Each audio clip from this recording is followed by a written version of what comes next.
Hello বন্ধুরা, আজ আমি কাতলা মাছ নিয়ে এসেছি 400 গ্রামের মতো।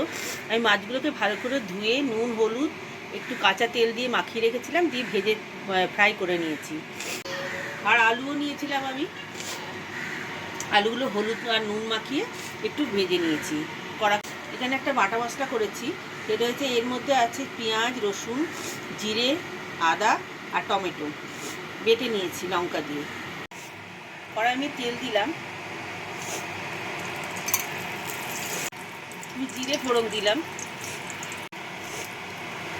এবার আমি মশলা বাটাটা দিয়ে দিলাম।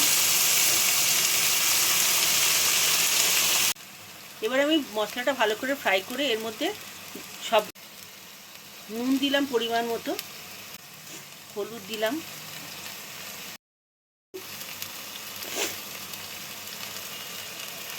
সামান্য একটু কারি মশলা দিলাম,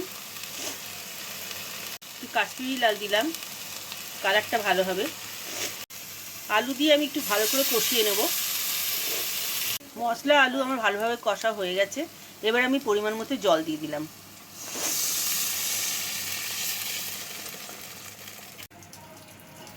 দুধের ঝোল ফুটে গেছে, টেস্টটা একটু ভালো রাখার জন্য একটু মিষ্টি দিলাম। এবার আমি মাছগুলো দিয়ে দিলাম।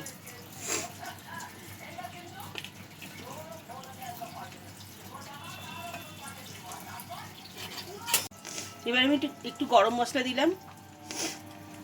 আমার চটজলদি কাতলা মাছের ঝোল রেডি। তোমাদের যদি ভালো লেগে থাকে তাহলে একটু লাইক করে দিও, শেয়ার করো এবং সাবস্ক্রাইব করে দিও।